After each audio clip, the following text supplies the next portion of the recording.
Irmãos queridos, nós vamos então para a nossa segunda aula aqui da nossa série Comunidade Centrada no Evangelho, né? E hoje nós temos um outro tema que é como a vida em comunidade nos molda no Evangelho. Então, de novo, nós estamos seguindo esse livreto publicado pelo pastor Robert Toole e Will Walker, que fala Comunidade Centrada no Evangelho. Muito bem. Quando nós olhamos para a Bíblia, então, pensando nas comunidades, nas cidades, aí vai, Paulo faz um discurso quando ele está lá em Atenas, né?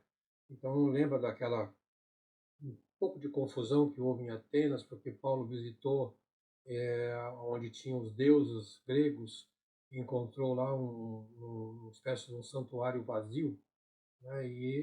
E lá Paulo aproveitou aquele santuário vazio e para dizer que aquele era o Deus invisível que ele seguia. E aí Paulo, lá entre o versículo 26 e 27 do capítulo 17 de Atos, ele fala assim: e de um só fez todas as nações, as raças dos homens, para habitarem sobre toda a face da terra, determinando-lhes os tempos já dantes ordenados e os limites da sua habitação, para que buscassem a Deus, se porventura tateando o pudessem achar, o qual todavia não está longe de cada um de nós. O texto, tirando assim um pouco fora do contexto, né, fica meio complicado de entender, mas a mensagem que fica para nós nessa lição é que Deus tem um lugar definido para a nossa habitação. Então, nós podemos fazer uma reflexão aqui, pensando que nós não moramos em São Paulo, no Rio, Curitiba, em qualquer outro lugar, por acaso, mas sim porque Deus permitiu que ali houvesse a nossa casa. Então, às vezes também num círculo menor, podemos pensar, porque estamos numa certa igreja, né? Porque temos uma certa família, essas coisas todas, esses limites da nossa habitação, eles são ordenados por Deus. Então, é bom pensar antes da gente criticar o lugar que a gente vive, a família que a gente vive, a igreja que a gente vive, porque pode ser que você esteja blasfemando contra Deus, já que, segundo essa palavra que Paulo diz, ele disse assim que determinando os tempos já dantes ordenados os limites da sua habitação, não é? Então, isso que é o interessante nesse primeiro comentário que eu queria fazer com vocês. Muito bem. Quando nós pensamos em comunidade, vai aparecer uma ideia que é o seguinte: nós temos uma comunidade funcional e uma comunidade formacional. Bom, o que é isso? A comunidade funcional, ela lembra uma engrenagem, as coisas vão funcionando. Então, aquilo que você faz, você passa para o outro e alguém fez alguma coisa, passa para você. Então, tem uma função ali. E a comunidade formacional não tem muito esse sentido, tem no sentido de que ela se desenvolve, né, enquanto grupo de pessoas para um determinado fim. Não é bem uma coisa assim prática do que as pessoas poderiam estar pensando que vai te dar proveito em você estar inserido em algum tipo de engrenagem, né? Mas vamos pensar na questão funcional. Quando é a questão funcional, eu sou a pessoa mais interessada. As coisas vão funcionar para que aconteça ao meu redor. Então aí prevalece o egocentrismo, né? Quando eu sou o centro de tudo, eu tenho necessidades e desejos que precisam ser satisfeitos. Caso contrário, eu não me sinto bem naquele lugar, porque as coisas não são do jeito que eu quero, né? A igreja, muitas vezes, ela está sendo formatada para ser funcional, para atender interesses de alguns, né? Algumas pessoas têm esses desejos e quer que toda a igreja se volte para essas necessidades, né? E aí Deus não está mais no centro, mas sou eu que estou no centro. Então, quando eu vou no culto, eu quero que orem por mim. Quando eu vou no culto, eu quero receber uma bênção. Quando eu dou o dízimo, é porque eu estou interessado em ver quanto é que Deus vai me dar de volta. Parece um grande negócio, um investimento que eu estou fazendo na minha vida. Isso é a comunidade funcional. Então alguém pergunta, qual é a vantagem de eu ser membro dessa igreja, ou ser a vantagem de eu ser evangélico, a vantagem de eu ser cristão? A pessoa está pensando no que pode vir de resultado para si, uma vez que ele vai se integrar naquela comunidade. Isso é o chamado comunidade funcional. Tá? Bom, esse tipo de pensamento nós poderíamos juntar com a expressão que Paulo fala em Filipenses capítulo 3, verso 19, eles falam que eles são os inimigos da cruz. Não é mais Cristo que está no centro da igreja, não é mais Cristo que é o fundamento da igreja, mas são os interesses individuais. E ele fala assim, pois, como já lhes disse repetidas vezes, e agora repito, né, com lágrimas, há muitos que vivem como inimigos da cruz de Cristo. Eles se tornam, então, agora o objeto da igreja, se tornam o foco da igreja. E aí nós vamos encontrar em várias organizações onde os seus líderes principais, tudo gira em torno deles. Né? Então, eles têm uma ascendência muito grande sobre o povo e são, às vezes, mais importantes que o próprio Cristo. Né? E quanto a estes, diz Paulo, o seu destino é a perdição. O seu Deus é o estômago e tem orgulho do que é vergonhoso, e eles só pensam nas coisas terrenas. Então, quando você está pensando hoje num evangelho que se torna para atender necessidades das pessoas, eu quero ter uma casa nova, eu quero ter um carro novo, eu quero me dar bem na vida, então por isso que eu estou investindo no meu dízimo lá. Então, qual é o Deus deles? O Deus deles é o próprio estômago, a sua própria concupiscência, a sua própria cobiça. Não é? Ninguém está preocupado em estar numa comunidade para servir, para adorar a Deus, mas ele quer saber qual é o troco que ele vai ter e qual é a vantagem que ele vai ter. Tá? E aí nós vamos encontrar um pensador francês, já das antigas, e ele fala assim: nascemos iníquos, cada um tende a agradar a si mesmo, e a tendência de agradar ao seu eu, ao eu, é o único início de toda a desordem. Então, quando se torna assim esse individualismo, esse interesse pessoal, eu sou o centro de tudo, aí a comunidade afunda, a comunidade perece, porque ninguém pensa no todo, pensa somente nos seus interesses individuais. Qual é a diferença? Qual é então a característica da comunidade formativa? Né? Deus está no centro. Ele é o centro de tudo. Né? Os nossos relacionamentos são para agradar a Deus. Né? Nós não estamos aqui para agradar A nem B, mas a Deus. E toda a comunidade, então, ela está orientada para servir a Deus, para criar um ambiente de irmandade, e todos juntos louvam ao Senhor. Essa é a comunidade formativa. Por que formativa? Porque nós vamos ter que tolerar uns aos outros, evoluir enquanto pessoas no cada convivência. Então nós, como somos formados num novo jeito de viver, né? Que é o texto que Paulo fala em Romanos capítulo 12 e verso 10. Dediquem-se aos outros com amor fraternal. Prefiram dar honra aos outros mais do que a si próprios. Nunca lhes falte o zelo, sejam fervorosos no espírito e sirvam ao Senhor. Então, muitas vezes, quando nós temos que viver em uma comunidade e temos que levar os outros em consideração, temos que estar lá para servir aos outros, nós vamos ter que carregar uma cruz, que é a nossa cruz, que a gente tem uma dificuldade na convivência com os demais irmãos. É a minha cruz da impaciência, é a minha cruz da intolerância, é a minha cruz do meu direito, é a minha cruz da minha vaidade. Essas coisas eu vou ter que carregar comigo, né? Para poder, eu vou ter que, na verdade, a ideia seria, vou crucificar isso, né? Esses meus interesses serão crucificados com Cristo para que eu possa me dedicar aos outros. Né? Agora, a vida na comunidade, ela expõe as nossas fraquezas, as nossas imperfeições. Enquanto nós estamos sozinhos, quando nós estamos no nosso quarto, dentro da nossa casa, tá? Ninguém percebe isso porque não há ninguém convivendo com a gente. Mas quando as pessoas convivem conosco, ela percebe quão egocêntrico eu sou. Né? Eu quero ser honrado o tempo todo. Eu preciso ter um elogio, eu preciso ter uma bajulação, porque senão eu fico triste. Não é? eu não gosto de servir. Eu prefiro que as pessoas me sirvam.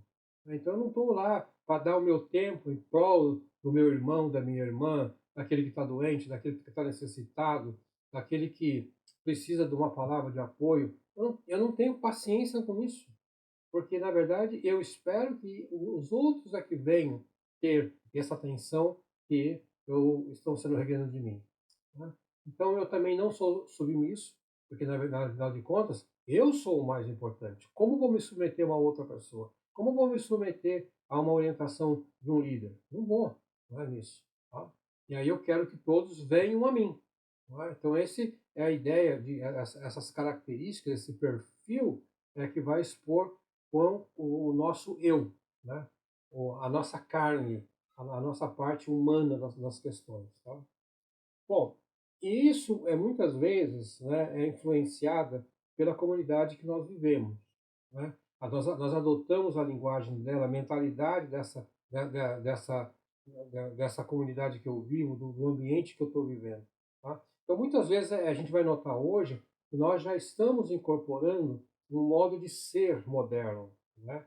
Então, quando a tecnologia permite que a gente tenha acesso a muito rápido à informação, e quando nós não gostamos da informação, nós deletamos, usando até essa palavra em inglês que vem de deletes, né? Então já aportuguesamos a palavra para deletar, quer dizer, para apagar. Então, se eu não gosto, eu apago.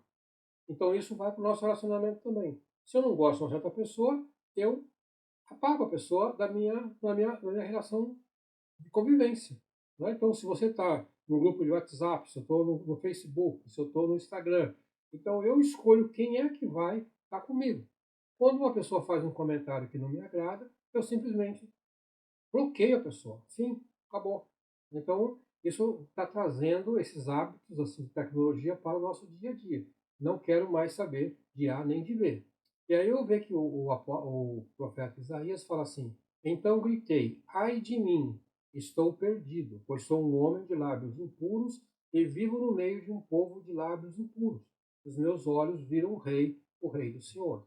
Então, veja que quando nós estamos numa comunidade, a maneira como eles falam, até o vocabulário que eles usam, a gente vai notar até que em alguns estados do Brasil existe uma tendência muito mais de falar palavrões do que em outros lugares.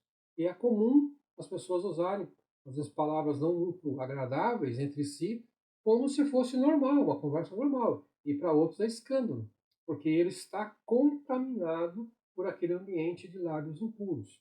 Isso, às vezes, vem para a igreja também.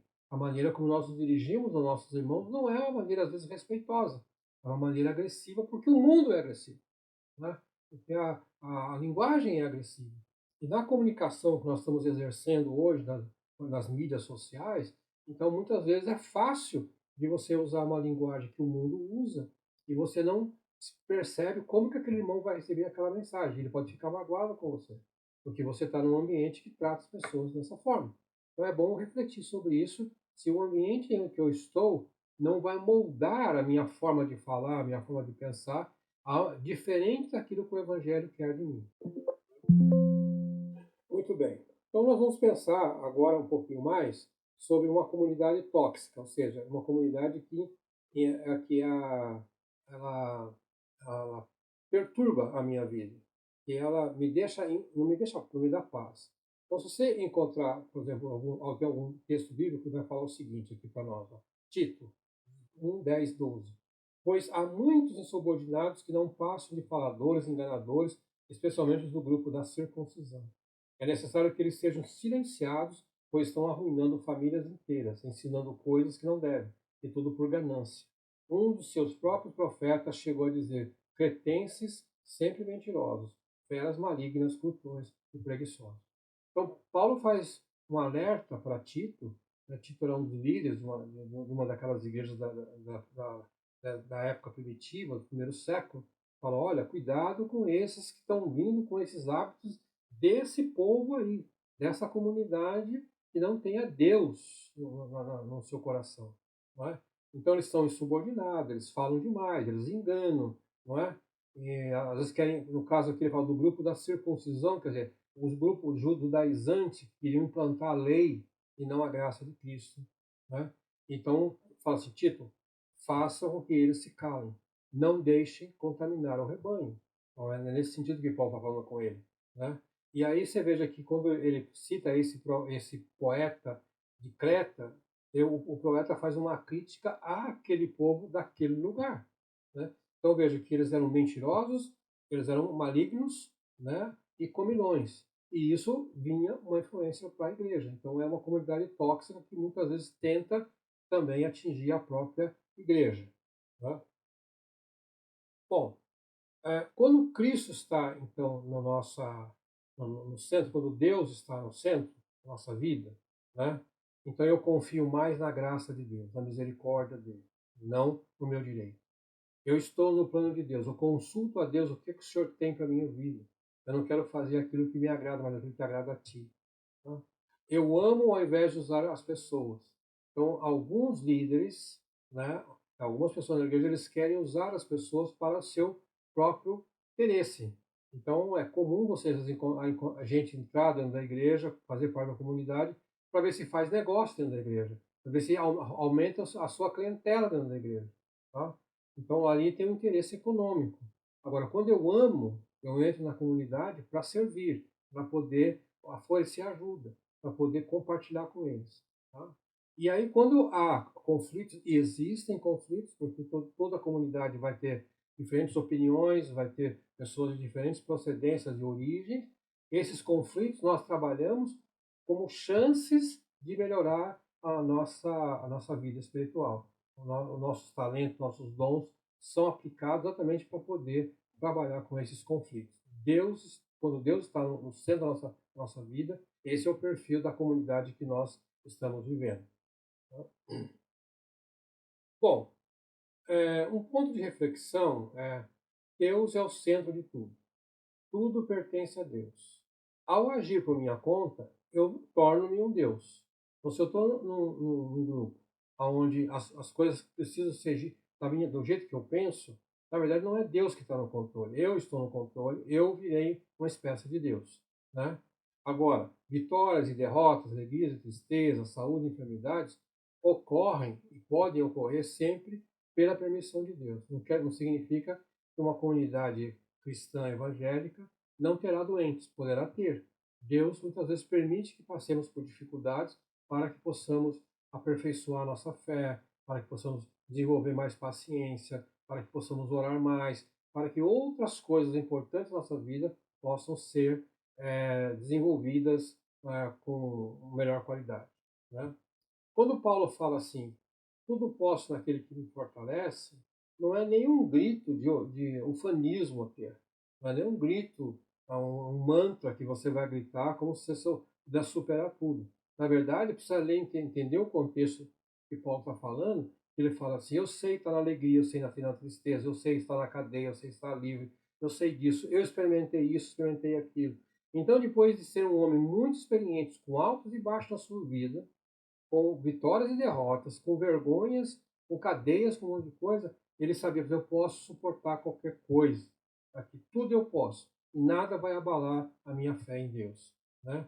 Então, isso é um sinal de grande amadurecimento da nossa vida, quando a gente pode suportar todas essas coisas sem se abalar, porque nós experimentamos na vida administrar os conflitos, as dificuldades, crendo que nós temos um Deus Todo-Poderoso. Tá? Então, Paulo usou também as suas prisões. Ele fala que quando ele estava na cadeia, estava preso em Roma, ele manejou os soldados que lá estavam. Aquela cadeia não era para ir num lugar onde ele estaria protestando, triste, quem sabe murmurando. Não, ele enxergava o soldado que estava ali para cumprir o papel deles como uma pessoa que precisava conhecer o Evangelho, né? Muitas vezes a gente, dado uma grande dificuldade, uma contrariedade, a gente enxerga a pessoa por exemplo, se você é preso por alguma razão, você enxerga o policial como carrasco. Na verdade, não. O policial cumpre o seu papel. Mas você pode ter uma chance de evangelizar aquele policial, aquela autoridade, né? Bom, por fim, então, nós vamos concluir que a igreja, a comunidade, ela é uma comunidade terapêutica. Quer dizer, nós estamos ali para sermos tratados, né? Então, não é ficando em casa que as coisas vão se resolver. É indo para o nosso grupo, a nossa igreja, convivendo com os outros irmãos. Com irmãos que às vezes eu não tenho muita familiaridade. Com irmãos que têm um temperamento diferente do meu. Com irmãos que têm opiniões diferentes das minhas. Mas a hora que eu estou lá, eu vou aprender a como lidar com eles. A como superar essas minhas preferências, né? Então, isso é tratamento, né? Tratamento e treinamento, né?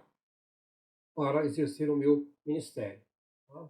Lidar com as pessoas difíceis, tá? Nem todo mundo é tão fácil assim. Não facilita a nossa vida, muitas vezes, né? Mas estão no nosso caminho. Por alguma razão, Deus permitiu que eles estivessem nos limites da nossa habitação. Né? Faz ouvir minha paciência, né? E aqui todos nós, às vezes, somos impacientes em algum ponto, né? Eu confesso que às vezes sou muito impaciente com algumas coisas, tenho que lidar com isso, né? Para que eu possa conviver com os irmãos. Né? Então, isso para mim também é uma dificuldade, né? Apesar de ser professor, estar na igreja há muito tempo, mas muitas vezes eu sou impaciente com algum tipo de comportamento. Né? Para se perdoar e ser perdoado, né, também. Muitas vezes as pessoas saem da igreja quando elas estão tristes, magoadas, mas nunca pedem perdão. Elas nunca voltam para dizer, olha, eu estava errado. Porque eles sempre acham que a igreja errou. O irmão X ou o irmão Y errou. Então ele sai sem ser perdoado. Ou sem perdoar. Isso é um problema na vida dele. Vai que ele vai para uma outra comunidade evangélica, se deixou para trás uma pendência, se deixou para trás o não cumprimento da palavra de Deus que tinha que se acertar com aquele irmão. Então, entendemos, se você quer ir para um outro lugar, você pode ir, mas não deixe de acertar com a comunidade que você vivia antes, as suas dificuldades, as suas diferenças, os seus conflitos e às vezes até a sua linguagem que você usou ou que ofendeu alguém ou foi ofendido. Né? Então, vamos nos libertar do nosso egoísmo. A comunidade permite isso. Eu sei que agora não sou eu mais que sou o mais importante, a comunidade é. E por isso eu vou trabalhar para que ela cresça como um todo. Né? E aí é o ambiente propício para desenvolver os dons e talentos. Em muitos lugares, na área profissional, nós não conseguimos exercer todos os nossos dons e talentos. Porque algumas vezes nós trabalhamos em alguma coisa que não é bem o que a gente queria, mas é aquilo que apareceu para eu ganhar meu pão, para sustentar minha família. Então eu vou até para esse local de trabalho com uma certa resistência. Não vou tão feliz assim, mas é importante porque eu tenho que manter minha família. Tá? Mas na igreja eu tenho um pouco mais de flexibilidade. Eu posso descobrir aquilo que que eu tenho facilidade para fazer, aquilo que Deus me chamou, e lá eu vou poder exercer meus dons. Nós temos que dar oportunidade para todos os que queiram exercer seus dons e seus talentos. Né? Ainda que sejam, quem sabe, uma pessoa com pouco limitações. Então, tem uma história muito interessante contada por Moody, grande evangelista do século retrasado, né? Então, que ele fala que uma pessoa estava viajando num barco e ele estava se sentindo muito mal, vomitou bastante, né? Estava praticamente deitado ali na cama. Mas num dado momento, na madrugada, ele ouviu alguém gritar: Homem ao mar, homem ao mar. Alguém tinha caído na água. E ele saiu cambaleando ali para ver o que estava acontecendo, com uma lanterna na mão. E a luz da sua lanterna, ela refletiu, né, sobre aquela pessoa que estava afundando. E aí diz aquele homem que estava caindo na água, diz assim: estava a afundar-me definitivamente pela última vez quando alguém colocou uma luz numa vigia. Como a luz incidiu na minha mão, um marinheiro no salva-vidas agarrou-a e puxou-me. Veja, mesmo uma pessoa com dificuldades ali, estava com ânsias de vômito, passando mal, bem enfraquecido, pôde usar aquela luz, a luz que ele tinha, para salvar alguém. Muitas vezes nós não precisamos ser um grande farol, não precisamos ser uma luz potente. Basta que a nossa luz brilhe em algum lugar para que alguém veja a luz de Cristo em nós e seja salvo. Querido irmão, Deus te abençoe ricamente para que você possa exercer o seu ministério, os seus dons nessa comunidade que Deus te chamou, nessa comunidade que você está trabalhando, com todo o afinco. Não se esquive de servir a sua comunidade com zelo, com gratidão a Deus, com empenho. Deus vai usar você lá para que você seja curado, seja tratado e possa ajudar os outros também. Fica com Deus, em nome de Jesus. Eu oro por você nesse momento para que você possa ser abençoado em tudo o que você se dispuser a fazer na igreja.